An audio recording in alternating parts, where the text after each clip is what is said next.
Hi everyone, this is Sasha from Women's Fight News, sponsored by Champions Memorabilia, and we've got a replacement for Susie today.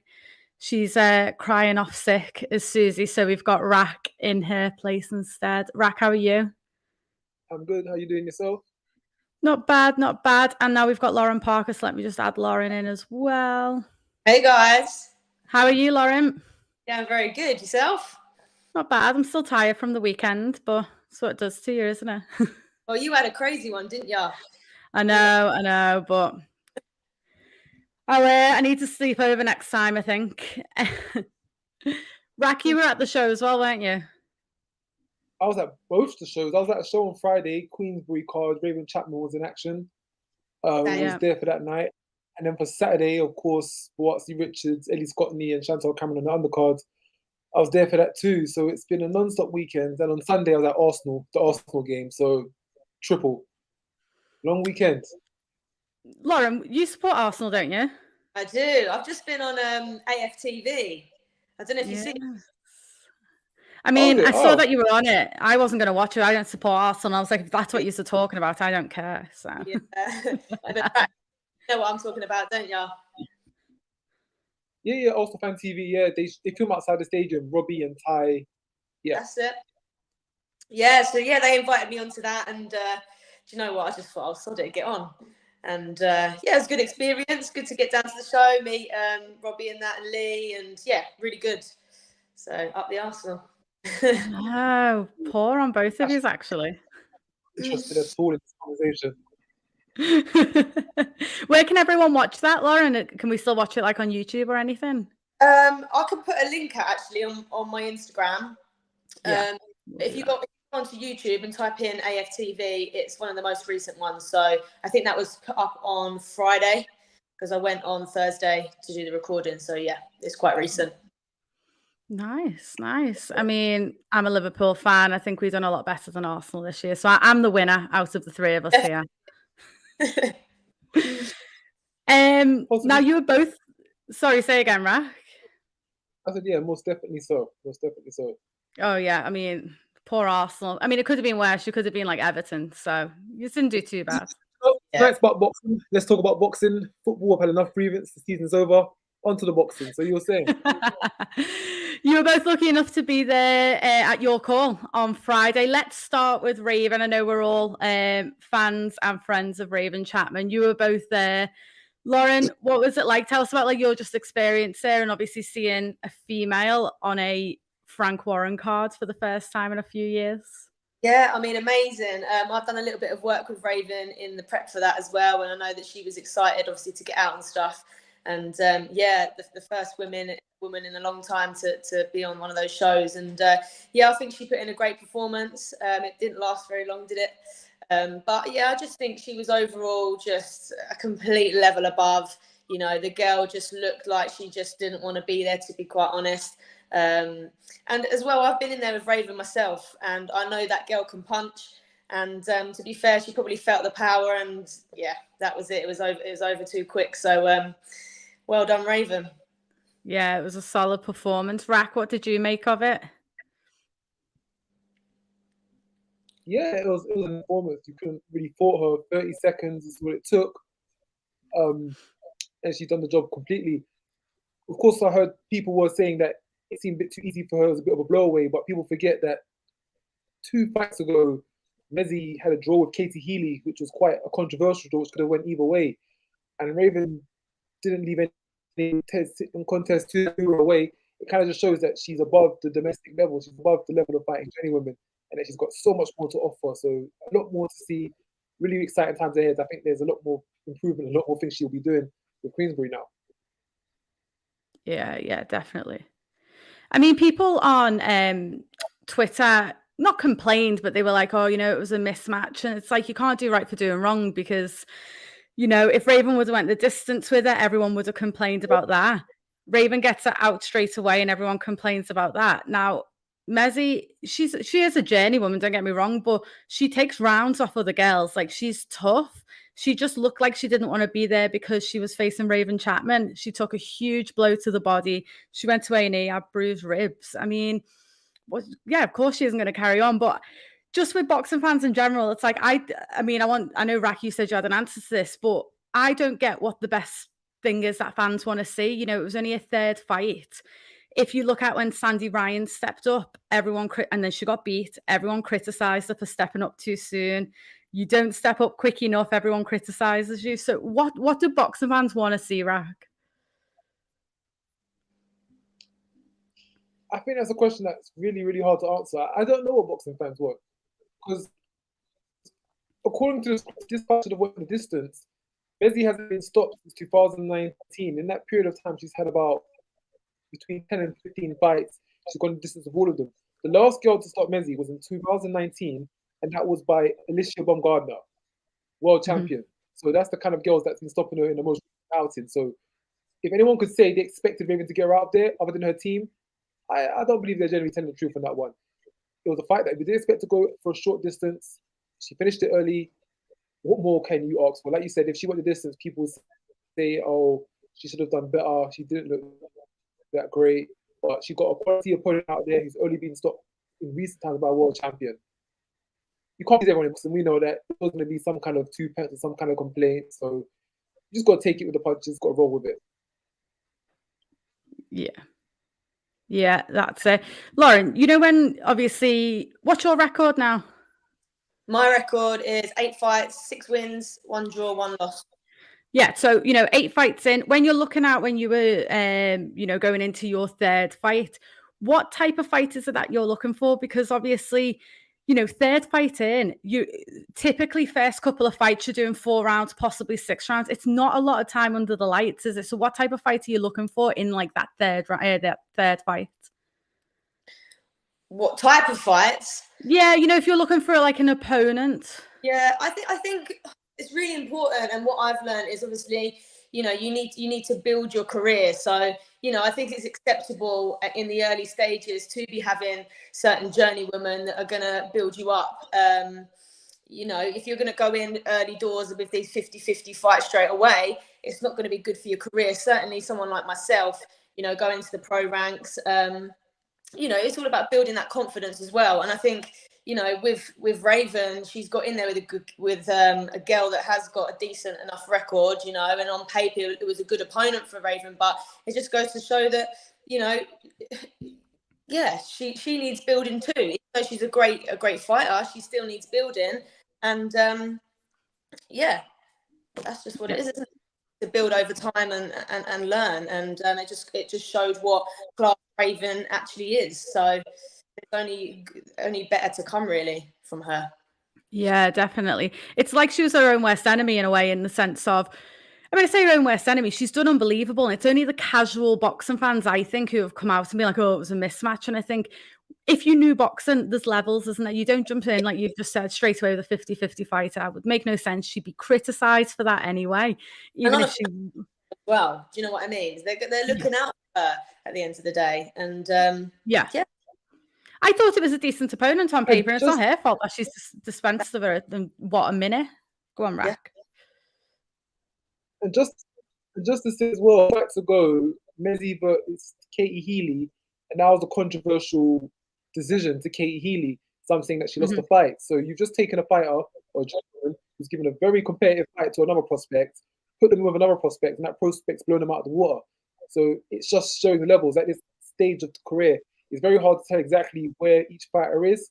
And with these kind of opponents, we can now tell Raven is cut and far beyond, and she's going to go into bigger and better things and much higher level of position next time round. Yeah, definitely agree. I think she's got her eyes on like a European title, possibly, hasn't she? So that would be nice to see. You know, obviously she looks ready for a belt, and obviously you imagine that she's a future world champion. But at the same time, there's not a huge rush. I know we've seen some fighters who are getting like world title fights after like 5 fights, but not always a massive fan of that. So, Lauren, where would you like to see Raven go next? Would you like to see her get the European, or maybe take a time, or where do you want to see her go? I think it would be good for her to still take her time, and then again, just build the confidence. What was that? Her third fight in? Maybe just maybe get the rounds in. That was it was over very, very quick. So a little bit more experience on that side of things, and then definitely whatever's up for grabs, she should be taking it with both hands, and whatever that be. But I've always said right from the outset that she is big things, and I do believe she's going to be a world champion. Yeah, definitely. Rak, do you want to see her with that European title fight next, or you, like Lauren, want to see her maybe have a couple more fights, a few more rounds? I would be happy to see her go for a European title next. I say that because I don't feel that she'll get. I think she's already shown that she's at the level.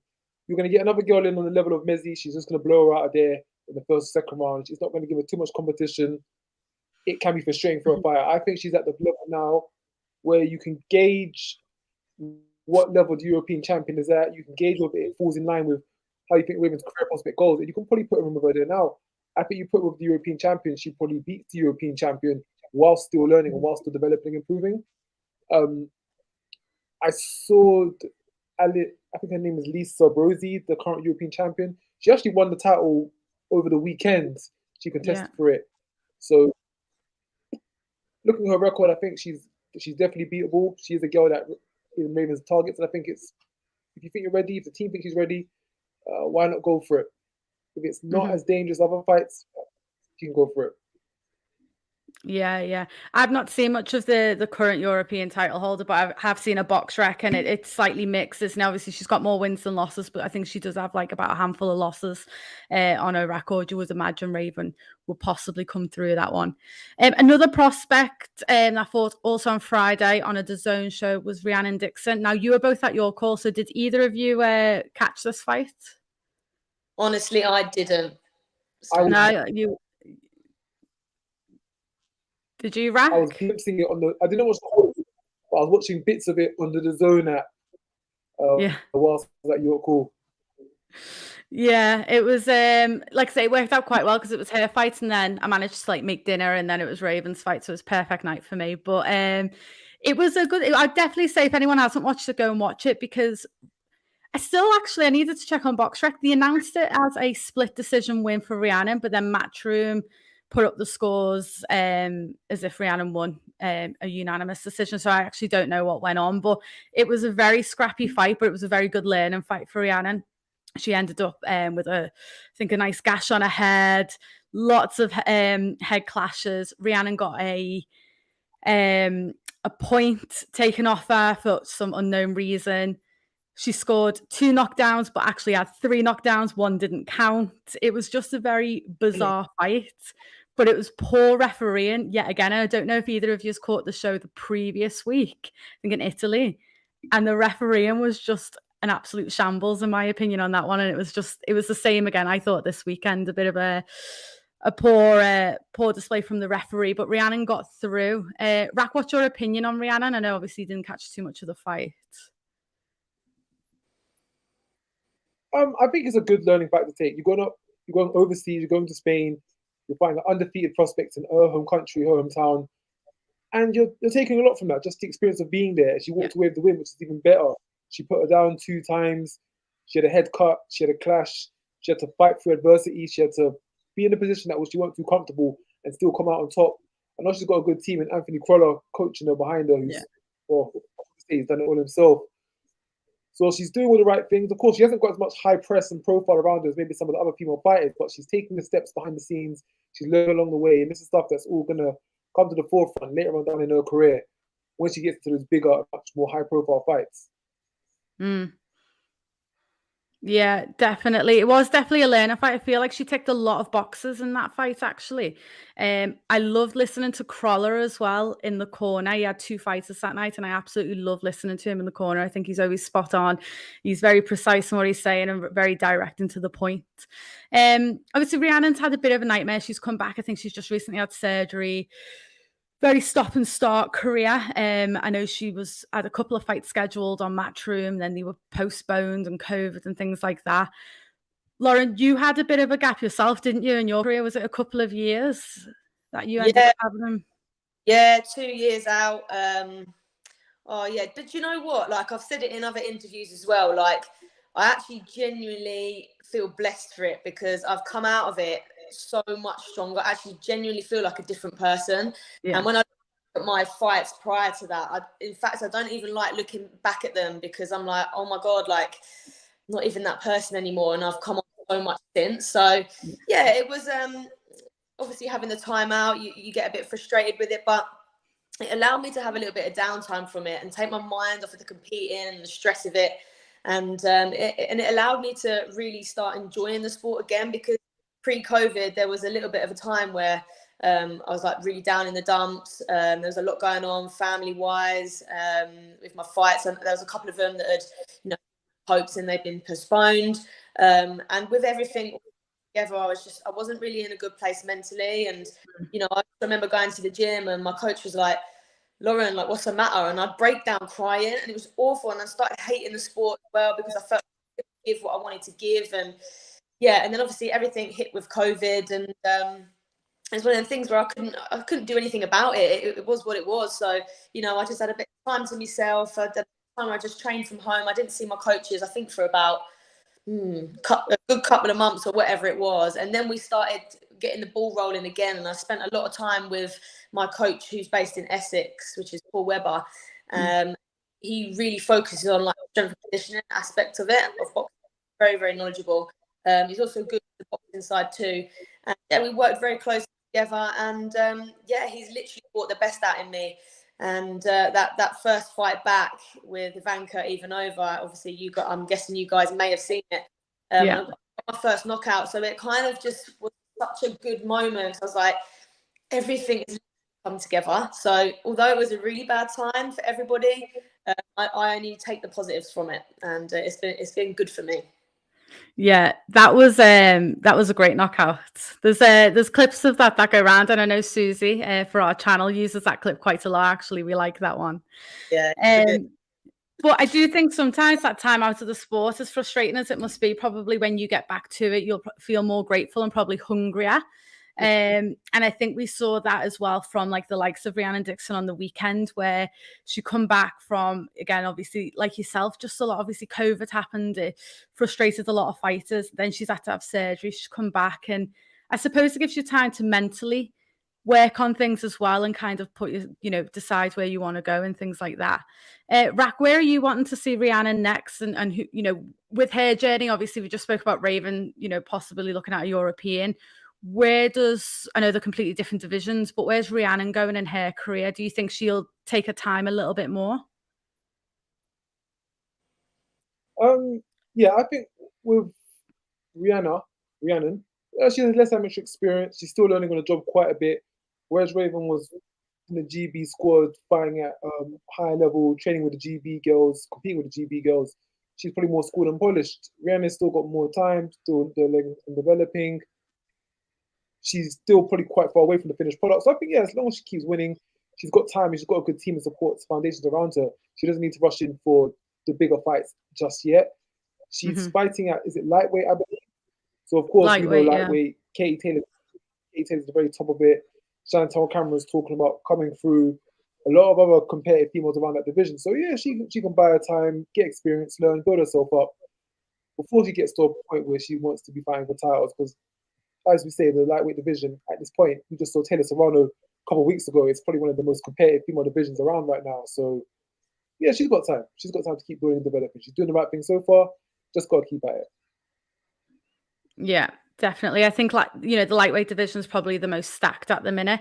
And like I say, she did learn a lot from that fight, I think. And she was getting hit a little bit. And, you know, Crawler did keep saying in the corner she was dropping her hands a little bit. So you'll see that there's things that she'll, you know, she's definitely got to work on in the next fight. But it was a decent opponent, actually. It was a really enjoyable fight.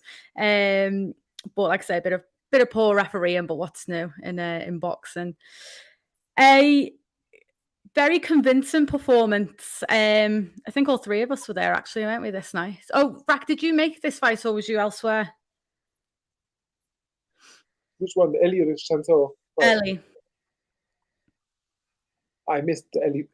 I mean, I was on the train when it happened. I was watching bits of it on the app, but I missed the majority of it. So you two were there. You two tell me about it. I mean, I texted you the night on because I'm sitting next to this guy whose name I didn't get, actually, but he was lovely. And he was putting bets on, and I'm like, oh, I wouldn't put all your money on Ellie. This could be a close one. Yeah. And how wrong was I? And the only reason I thought it would be close, I thought Ellie would win.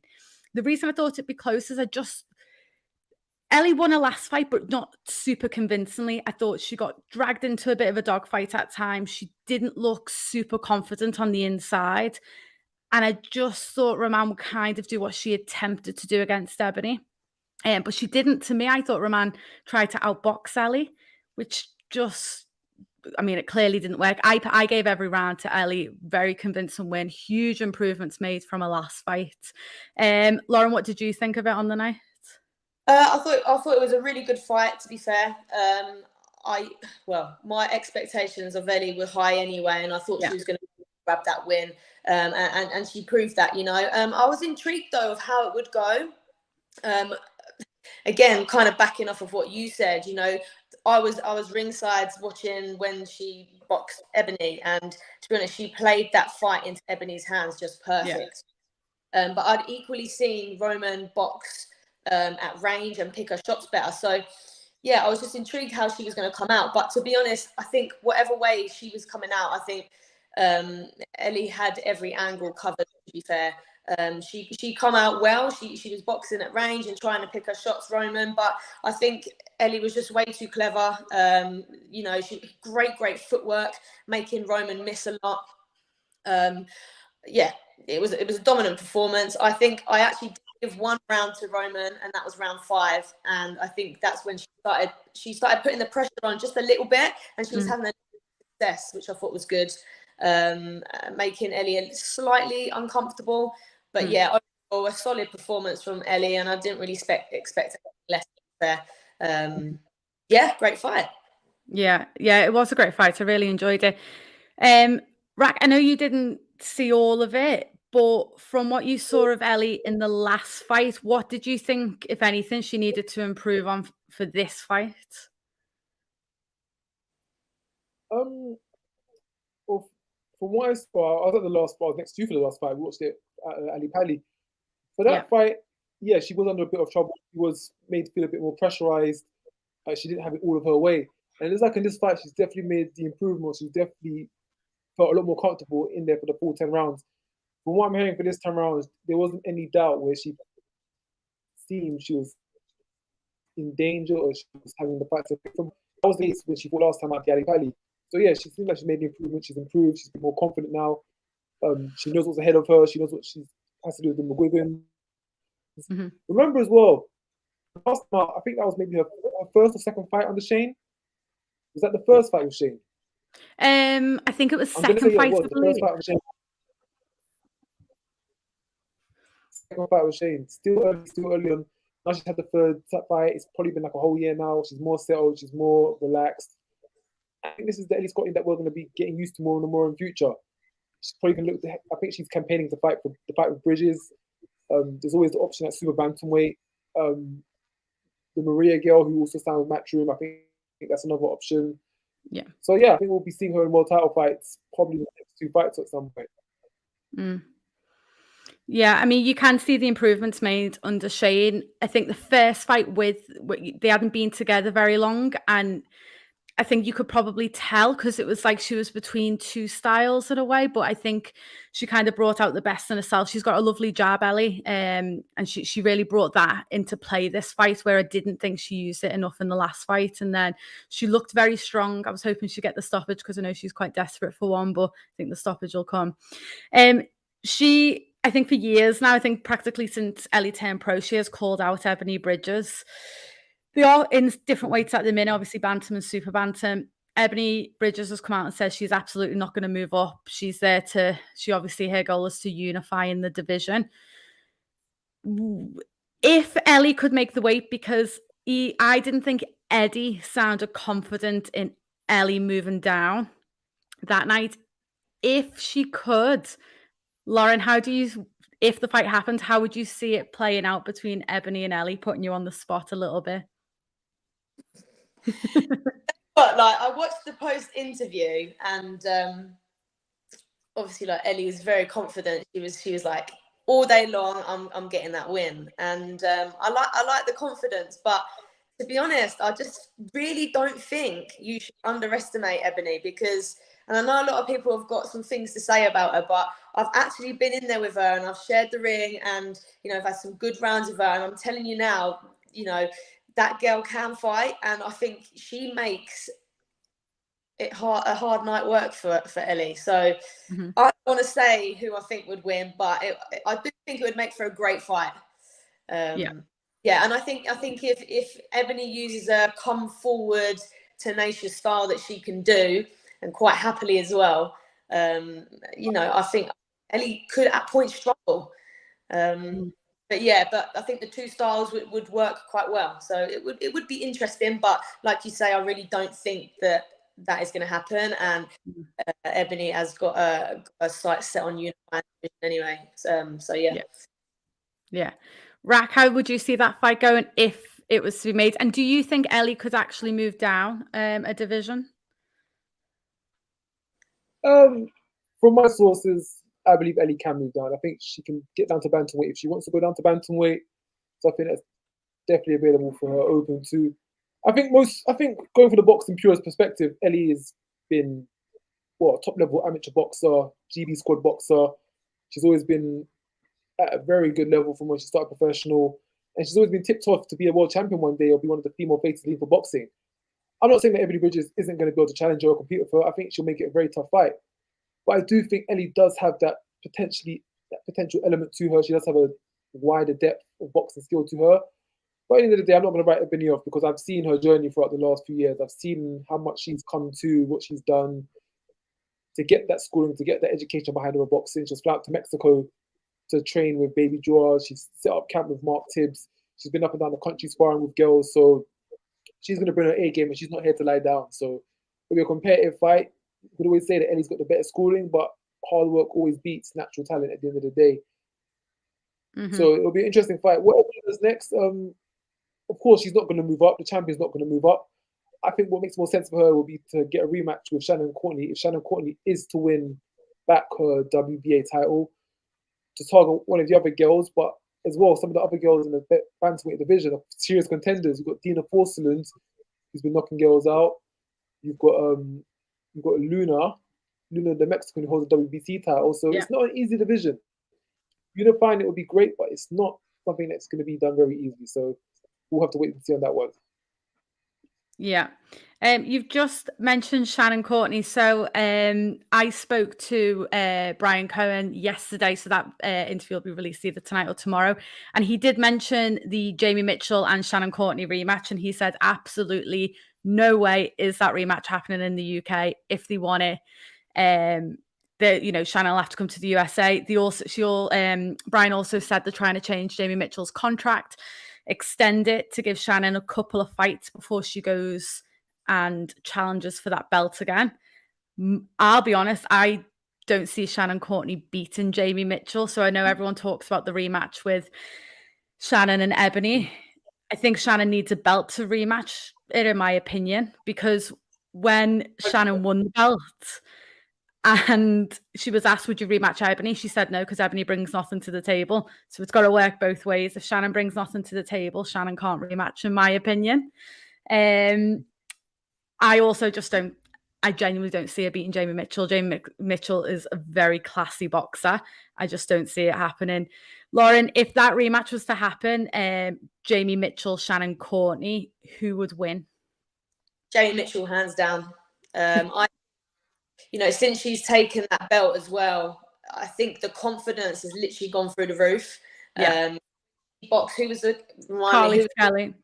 I was just blown away by. She just looks so strong, so sharp, and I don't know. I just don't see Courtney doing it, to be quite honest with you. She looked so much better against Skelly than she did against Shannon. Yes, and she's still, in my opinion, outboxed Shannon.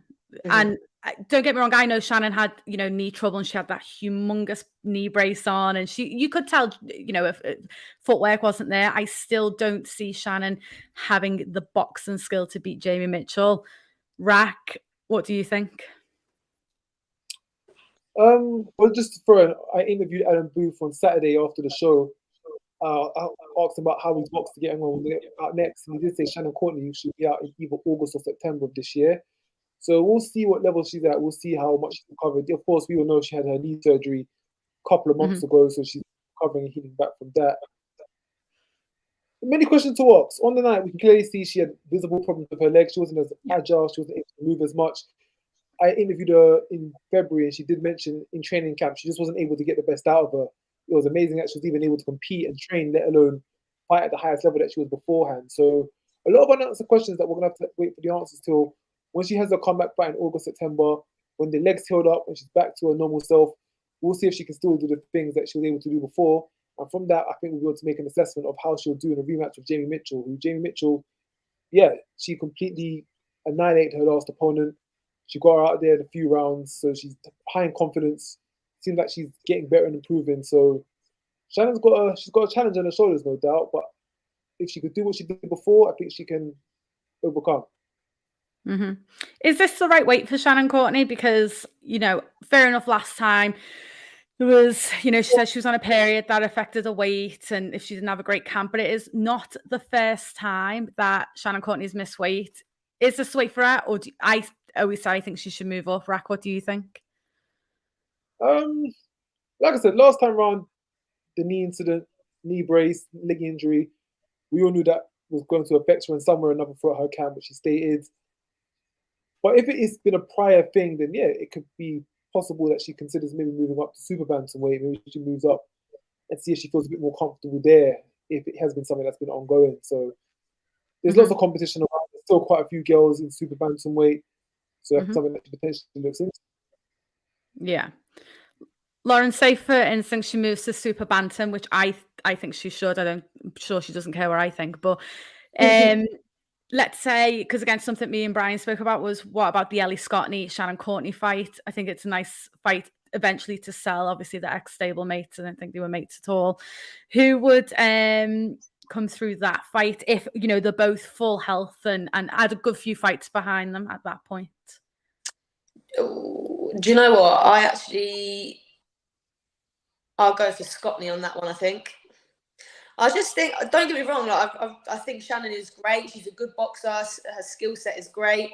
But I think as well, the way that Ellie is progressing, watching her Saturday night as well, her skill set is great, growing with confidence. And I think she outboxes her, what with her background and her experience as well.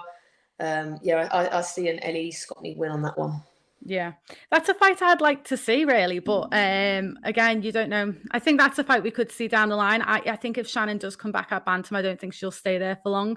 I think she could easily move up to featherweight as well, eventually in a good few years. And I think that's where she looks. I think she'd look better eventually moving up. I think even the time she's made super bantam, she looks very drained to me. She never looks like she's made it comfortably, but we'll see. And like I say, hopefully she does come back from her injury, because it is a shame, because she was on a good roll, to be fair to her, and obviously come off a nice win against Ebanie Bridges as well. So hopefully she comes back. Another fight that happened that night, Chantelle Cameron. Obviously quite frustrating for Chantelle. She's had a bit of a rough one since having a great win against Mary McGee.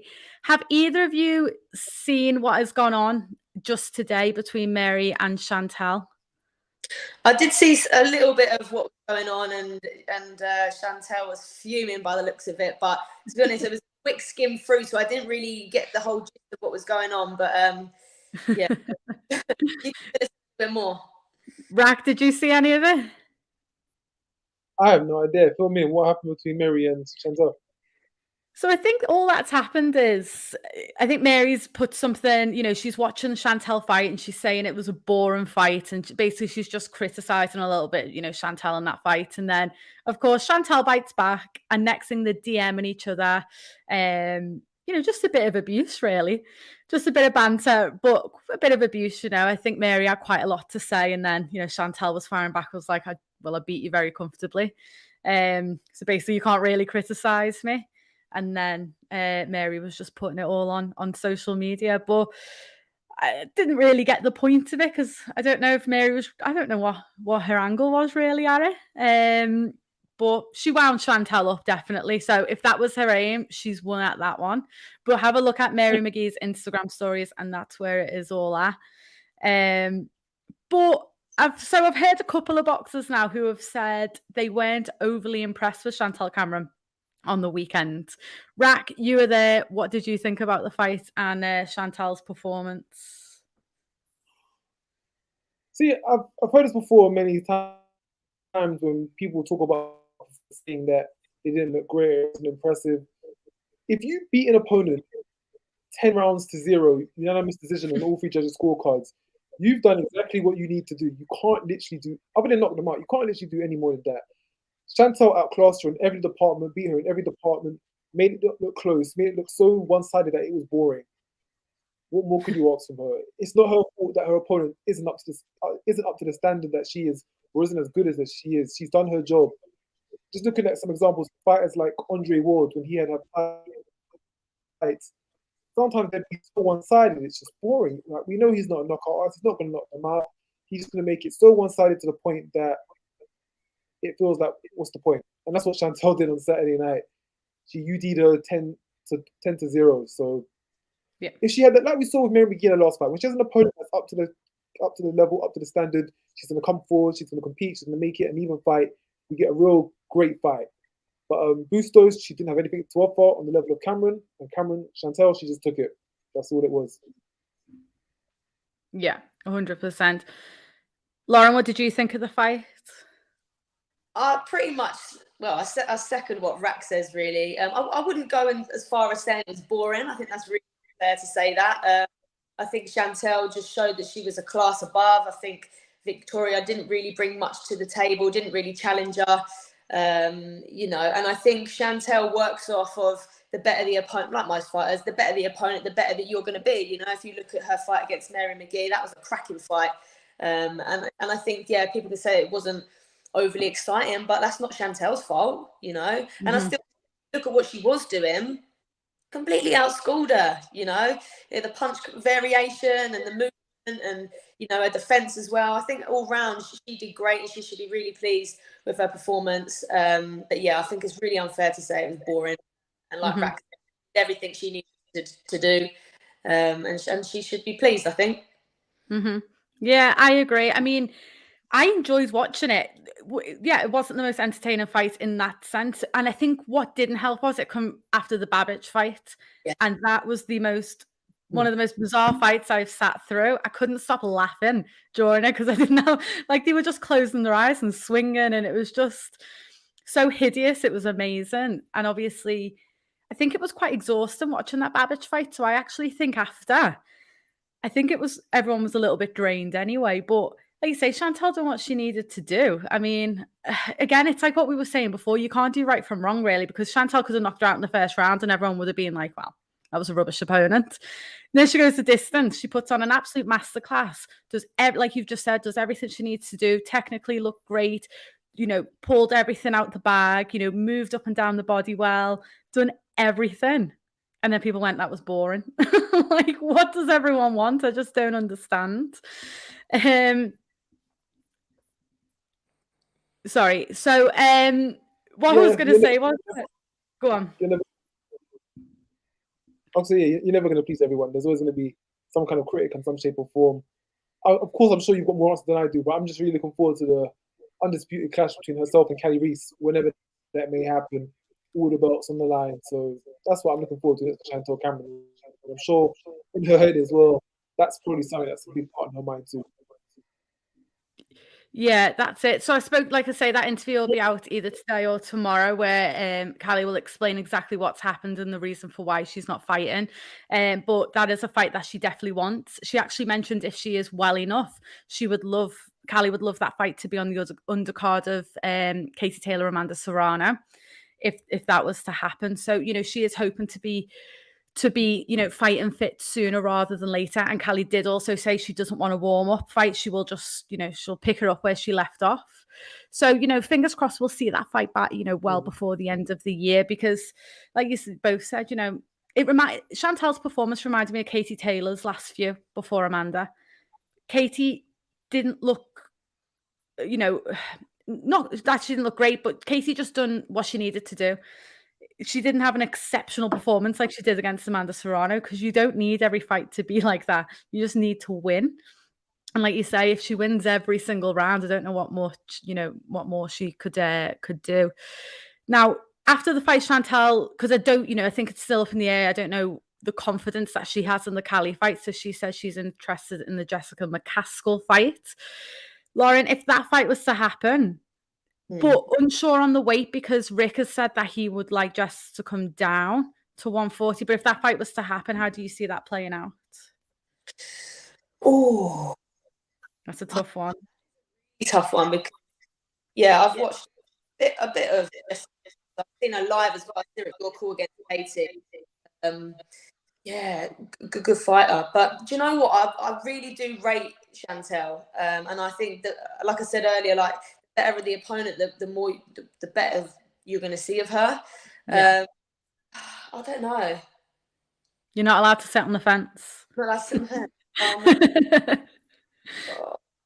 I'm going to back our girl, to be fair. I've always been Chantelle, and I do think she pulls it out of the bag when it's put on the line. So, I think it would make for a great fight, though, if it did happen. Yeah, I think it'd just be an all-out war. They're both just such come forward fighters, aren't they? Like and they both maintain the pace from round 1 to round 10. The pace does not drop. I don't understand. They've just got such an engine on them. It's incredible.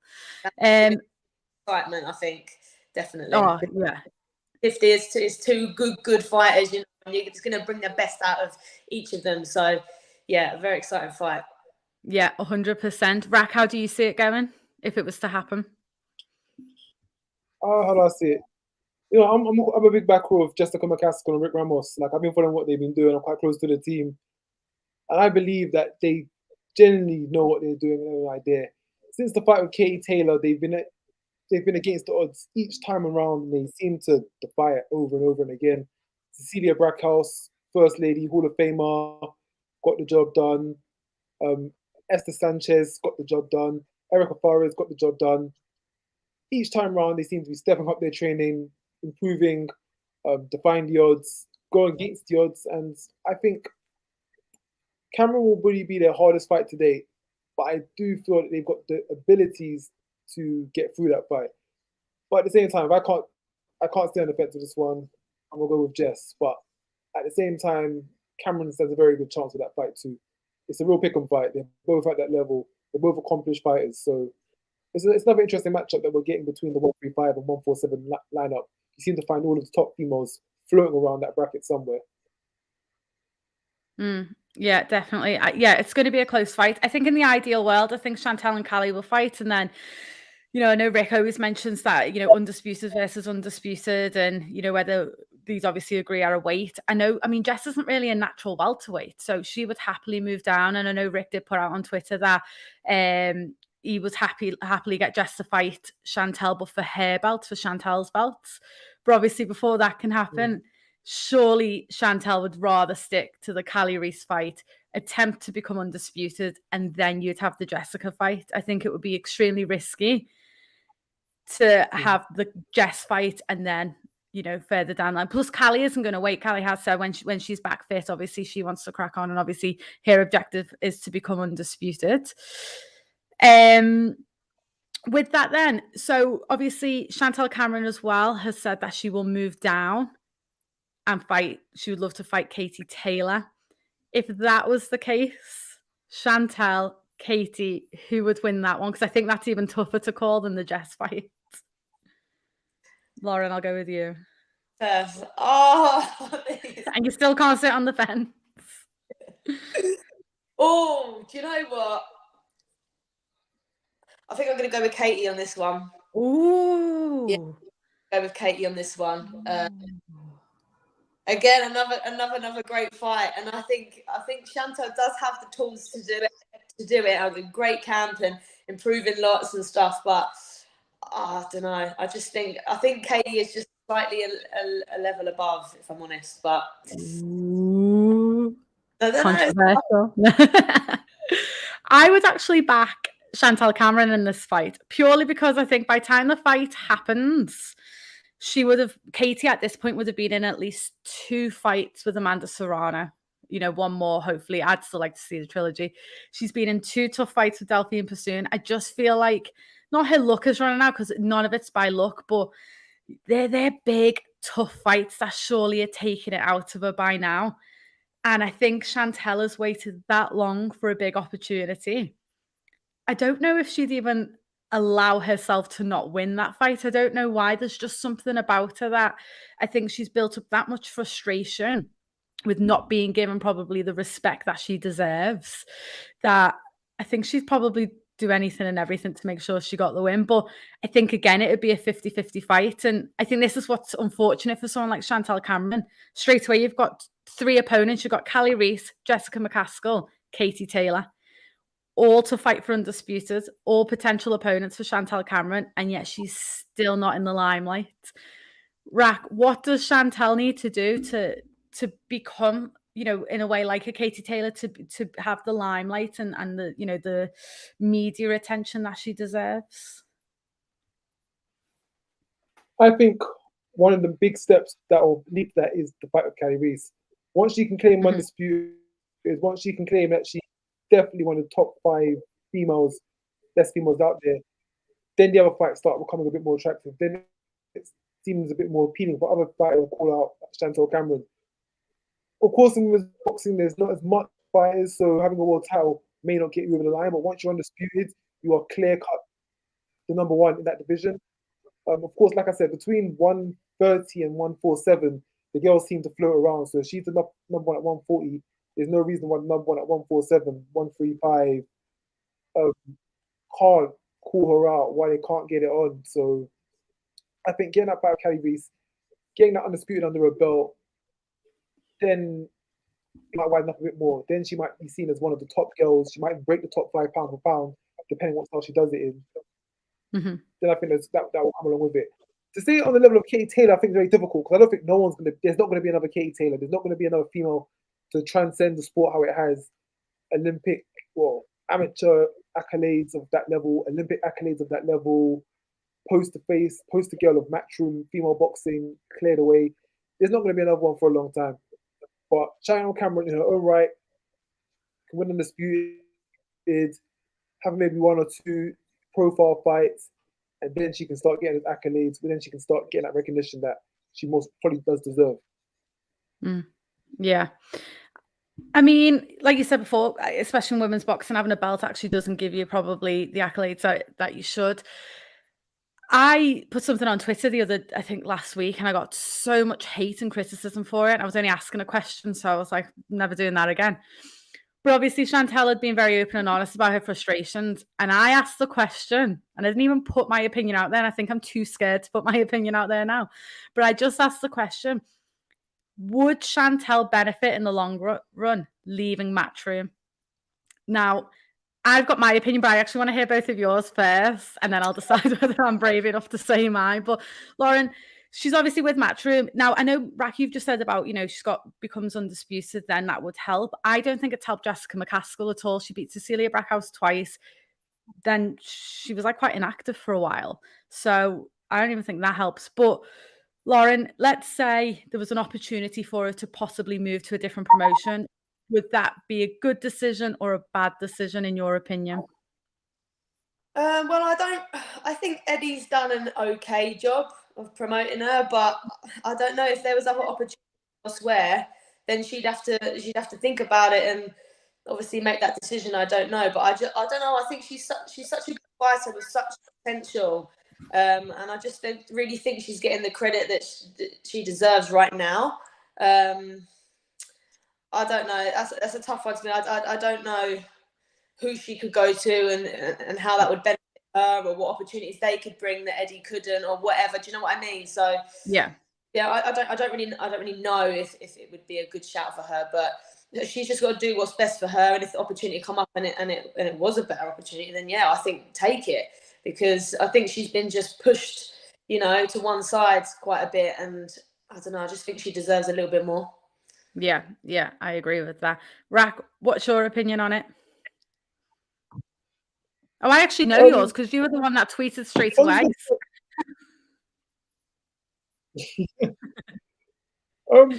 So not just I went back and listened to some of the comments, and I'm having to think of it. So just going back to what you said about Jessica McCaskill.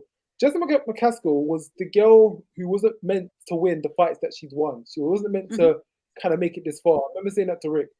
You guys will put against yours time and time again, and you keep on winning. And you're not supposed to win. So every time you win, they've not got a plan for you because you was meant to lose that fight.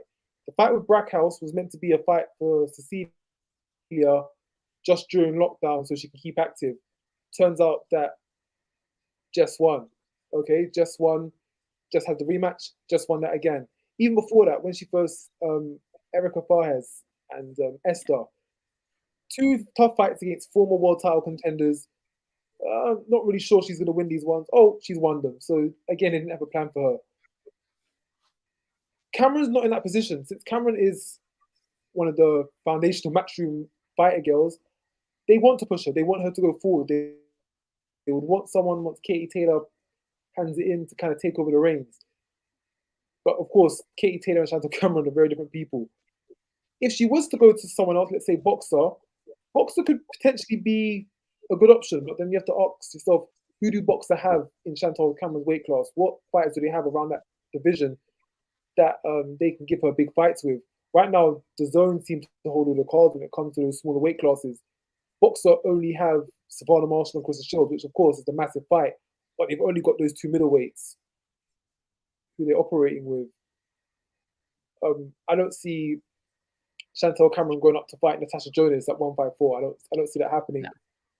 So I think for the smaller weight classes, the Zone is probably the better option. But who knows? You've got likes of Caroline Dubois, Ebony Jones. You've got these other girls that are coming through, and as time goes on, Boxer are going to have to grow their development of matchmaking and possibilities and options. So could be for the future, but right now I think it's the Zone who have the cards in those fields. Yeah, and I get that, and everyone was like, do you know who Katie Taylor's signed with if she wants that fight? And I was like, shockingly, I am aware that Katie Taylor's signed with Matchroom, believe it or not.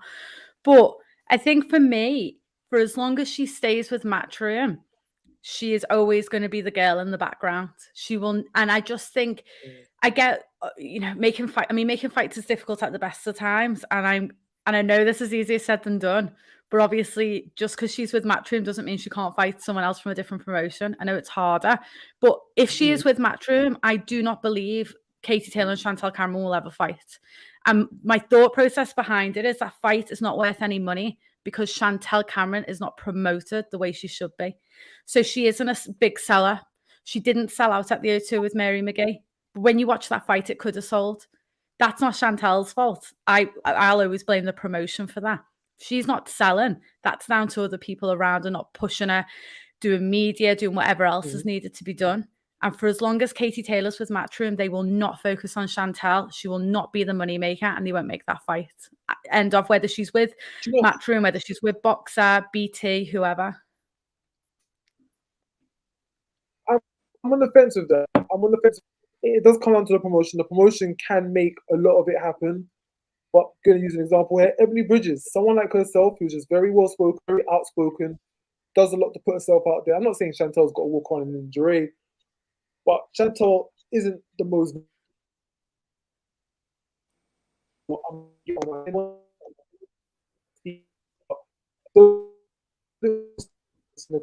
little things right there can make the difference in getting yourself across the line, getting those bigger fights, getting those higher profiles, getting those bigger interview slots. So yeah, it's I think the ball's in both sides court for that.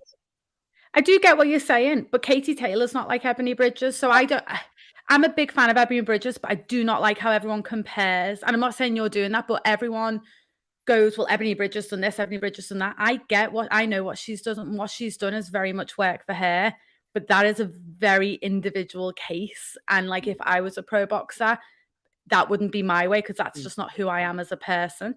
So I think I get what you're saying, and Chantelle is a quiet person, but so is Terry Harper. Terry Harper isn't massive on social media. She doesn't get into all of that, either does Katie Taylor. Steffi Ball does it for her. Steffi Ball does it for her. Steffi Ball argues Terry Harper all the time.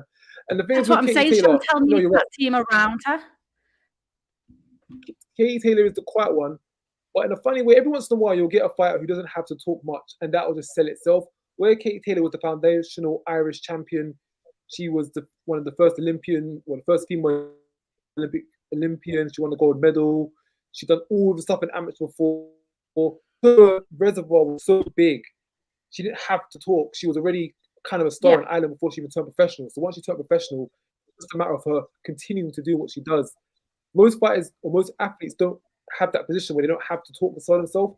Katie Taylor is one of those rare few that does, and it's not going to apply for every other fighter. So unfortunately, as good as we know Chantelle Cameron is, the rest of the country, the rest of the world doesn't know how good she is. Unlike Katie Taylor, we all knew how good she was before she ever signed a pro contract. Yeah, I agree with that 100%, but I do still believe it's, and like you've just said with Terry, like Steffi Bull does a lot of that for her. So Chantelle needs someone in her corner that does it for her because she naturally doesn't do it. Like Savannah Marshall, she's quiet, she's not big in interviews, you know, so someone else needs to do it for her.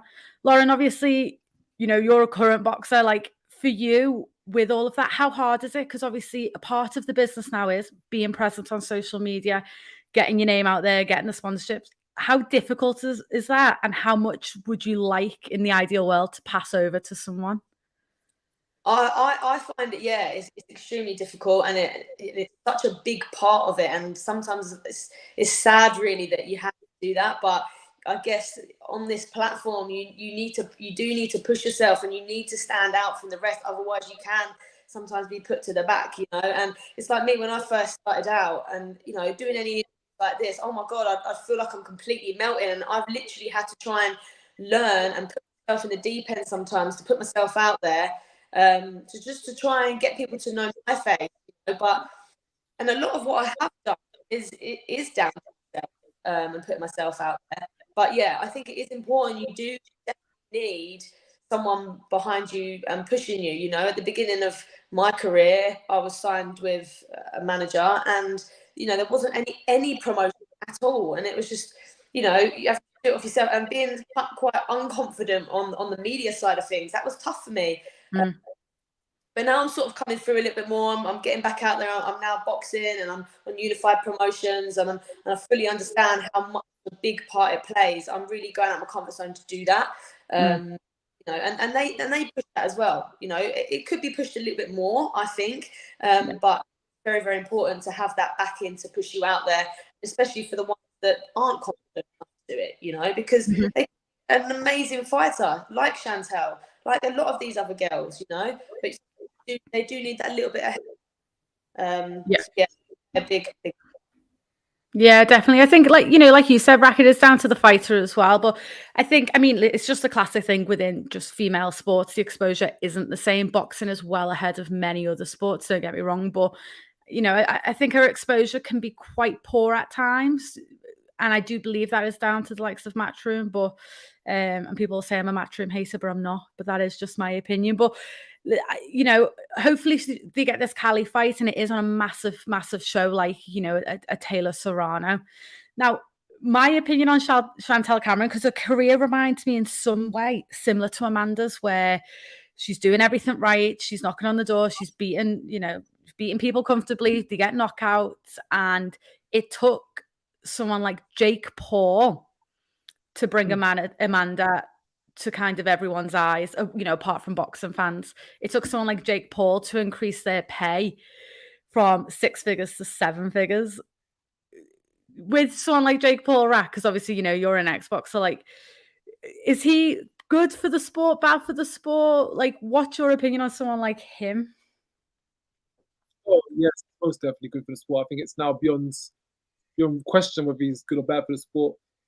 What goes on I guess this is another topic in itself, but what goes on in boxing behind the scenes in front of our faces is corrupt and rigid enough. Someone like Jake Paul, who's come in, he's brought fresh eyes to the sport. He's helped boxers get purses. He's helped boxers get signs. He's done wonders for female boxing. I put out a tweet not too long after Taylor Serrano saying that this fight was originally meant to happen in 2020, I think, in Eddie Hearn's back garden as a co-main event. Amanda was getting about 120K for that fight, and yeah, it was in his back garden on Fight Camp. Nothing big, nothing glamorous about it. It took Jake Paul to come in to get it at Madison Square Garden, to get it to be a sellout, get to be a main event, to get both girls getting 7 figures. So I think that little fact right there in itself just shows that yes, he has been great for women's boxing. And since then, we've had we've had the biggest female spectacle of events that we've ever seen. So yeah, Jake Paul's done great for boxing. He might be a bit clownish, he might be a bit of funny at sometimes, but like I said, in boxing we get enough clownery and we get enough ridiculous stuff going on. To blame a guy, put money into it, nah, he's not the worst. Or he's not bad at all. Yeah. Yeah, I agree. I spoke to Amanda and I know her pay went up significantly. I think it went because it was rescheduled twice. The first one, as COVID happened, they were going to continue it behind closed doors. And I think it was like you said, 130,000. They then said fight camp for about 260. And then I think her final purse was about 1.3 million in the end. So, you know, and they were both asked the question, would this fight have happened without Jake Paul? And they both said the fight would have happened, but it wouldn't have been at the magnitude it was at. So, you know, fair play. He also gave Amanda Serrano, I believe, like a $500,000 bonus. So, I mean, Lauren, if Jake Paul asked you to be on a show and he was like, if you win, I'm going to give you $500,000 as a bonus on top of your purse, yes or no? I'm in. Let's go. I mean, we need someone like Jake Paul here. Like, he puts on these these massive shows. I don't like watching him box at all. Love what he does outside of the ring. We need to be, I mean, imagine that saying, you put on a decent performance, I'll give you $500,000 bonus. You fight for your life. Unreal. Right, we are going to wrap up. Lauren, just a quick one with you. What are your plans? Do you have any idea when you're next out fighting? Yeah, so we've spoken that my next fight is hopefully be a Commonwealth title, and Steve's words were bare minimum. So hopefully get that. We're looking at maybe end of July, but it's not confirmed, so we'll have to see. But that is pretty much the goal, really. So yeah, I'm looking forward to it. You know, I'm up for the challenge. It's something that I've always wanted to aim towards, and yeah, now that Steve and Unified are bringing these opportunities to the forefront, it makes sense to go grab them. So yeah, I haven't started a camp as of yet, but I'm always training. So whenever I get that date, it's all full steam ahead, and let's go get it. Yes, exciting times. And you are always training, like you just don't give yourself a rest. It's disgusting, really. But also, obviously, your last fight is on YouTube, isn't it? So if everyone types in Unified Promotions, obviously your fight will come up amongst everyone else's. And it was a great fight, and hopefully you get that fight announced soon as well. Fingers crossed. Yeah, we'll see. I'll let everyone know if it does. So yeah, fingers crossed. Rack, what are you up to? No boxing? Is there any boxing on this weekend, or are you at any fashion shows? What are you doing? You follow my schedule. For the first time in like over a month, almost 2 months, there's actually no boxing in London this weekend. There's actually not much boxing in the UK this weekend. I think there's a few small shows up and around the country, but there's nothing on telly. There's nothing big. There's nothing major going on. So I'm a bit lost this weekend. I need to go and find something to do. I need to go find a social life outside of boxing, which I've not done for a while. Outside of that, the week after, back to reality on the 4th, I'll be at a what is it called? A Nielsen show. Boxer got a show on the 11th. I should be there too. I think I'm at Bracknell for another Nielsen show. TM14 got a show. So throughout June, July, there's quite a few more shows. But next week, yeah, it's a bit awkward. There's nothing going on. So I'm going to need to find something to do. There is something going on. Liverpool are playing in the Champions League final, so I think that's why there's no boxing on. But thank God, because otherwise I'd have nothing to do. When there's no boxing on, I actually just don't know what to do with my weekend. I'm like, do I just sit here? I was like, do I go out? And I was like, oh God, I'm in bed by 9 though, so that's the best thing. I was looking at my schedule. Say again, Rach. So yeah, I was looking at my schedule for the last 2 months. Every Friday or Saturday, or sometimes even both, there's been some kind of boxing activity. Yeah. So it does become almost entwined in your life, doesn't it? Yeah, it is. I do look forward to when there's like a week or two off because, like you've just said, I know June's got quite a few fights on.